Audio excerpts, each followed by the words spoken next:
Et pour aller plus loin dans ce débat, je reçois Jean-Philippe Moinet. Bonjour, merci d'être avec nous. Bonjour. Vous êtes fondateur et directeur de la revue Civique, une revue qui s'intéresse aux enjeux civiques, économiques, socio-culturels, les problèmes de société, les enjeux du vivre ensemble. Justement, ma première question, est-ce que ce vivre ensemble est encore davantage mis en péril après cet attentat contre l'église de Saint-Étienne-du-Rouvray ?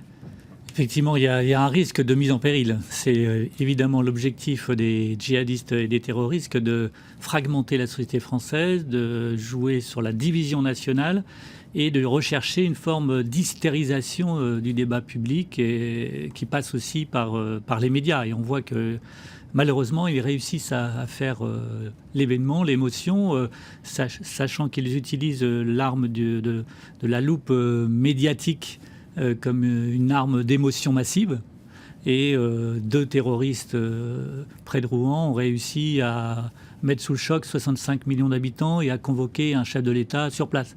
Donc la question du recul est nécessaire, elle concerne tous les acteurs responsables. Et dans le champ politique, on voit que l'esprit de responsabilité n'est pas forcément le plus partagé, même si effectivement la démocratie doit rester libre et ouverte en termes de débat, mais il y a aussi la manière de poser les questions, la manière de proposer des mesures qui devraient être conformes à cet esprit souhaité par l'opinion publique française, qui est celui de l'union nationale. Même si, dans un sondage, vous voyez qu'il y avait la majorité de Français qui étaient prêts à renoncer à certaines libertés individuelles pour se sentir davantage en sécurité. Pour l'instant, le gouvernement n'a pas fait d'annonce supplémentaire. On sait que l'état d'urgence a été prolongé pour 6 mois il y a quelques jours. Les perquisitions administratives vont pouvoir reprendre de jour comme de nuit. Il y a un certain nombre de mesures aussi qui ont été annoncées pour, par exemple, analyser les téléphones portables qui sont saisis dans le cadre de ces perquisitions administratives. L'opposition demande d'aller plus loin. Où doit être le curseur, selon vous ? Alors c'est vrai qu'entre liberté et sécurité, il y a souvent des arbitrages continus dans une démocratie comme la nôtre, qui passe par d'ailleurs le pouvoir législatif et politique, mais aussi par celui des magistrats. C'est une question difficile et c'est vrai que les Français ont tendance à considérer qu'ils peuvent et doivent restreindre leur liberté pour avoir davantage de sécurité. Beaucoup de textes ont été renouvelés. Y compris une loi récente du 3 juin. On a l'impression qu'à chaque épisode, il faut un nouveau texte de loi. Donc c'est une approche très française, alors que l'enjeu est celui de l'action. L'action, ça veut dire des moyens humains, matériels, financiers, mis au service d'une prévention, celle qu'organisent les services de renseignement et leur nécessaire coordination nationale et européenne, occidentale et mondiale. Et la partie répressive doit aussi passer par plus de moyens humains et matériels. Donc ça nécessite aussi des budgets. Et donc, je pense que les citoyens sont prêts à faire des efforts supplémentaires. Il faut pour cela une pédagogie de la responsabilité politique. Le petit air de Yaka Faucon, je pense, dessert ceux qui les portent.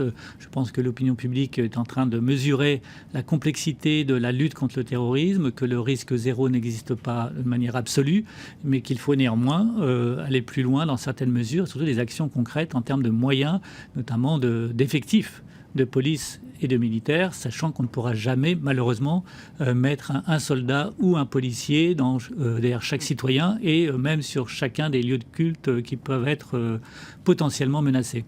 Tout à l'heure, on était en ligne avec le grand rabbin de France qui nous disait qu'il fallait que chaque citoyen soit vigilant en permanence. Est-ce que c'est ça la société française de 2016 où on se sent en menace permanente, on doit être vigilant, ouvrir les yeux et finalement être méfiant vis-à-vis de nos concitoyens?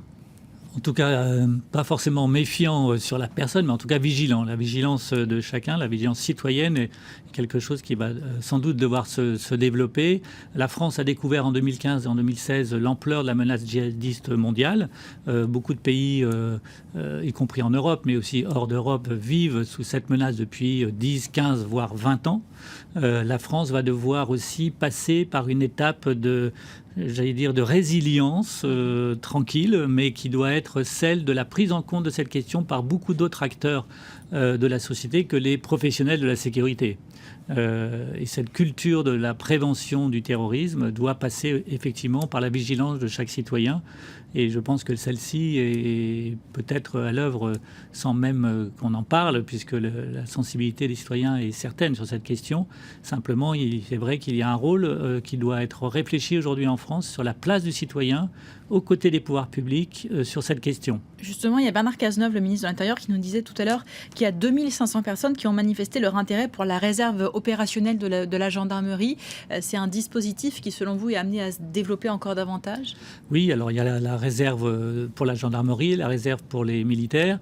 C'est vrai que la France doit sans doute progresser assez rapidement sur ces enjeux et ces questions pour trouver la bonne place qui ne mette pas en cause, j'allais dire, le noyau dur de l'activité des professionnels de la sécurité, donc qui n'impacte pas sur leur capacité et leur savoir-faire, pour avoir une place à côté d'eux, de manière utile et opérationnelle, notamment en termes de prévention, pourquoi pas en termes d'action de secourisme, où finalement la prise en charge de certaines questions peuvent être faites par les citoyens, encore une fois sans remplacer ou sans avoir l'illusion que chaque citoyen peut être un agent de sécurité publique.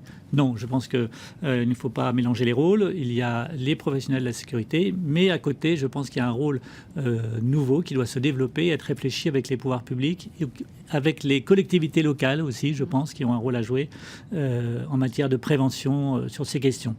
Merci beaucoup Jean-Philippe Moinet d'être venu sur notre plateau pour nous donner votre avis sur ce que doit être ou ce que peut être notre société à l'aune de cette menace terroriste. Merci encore.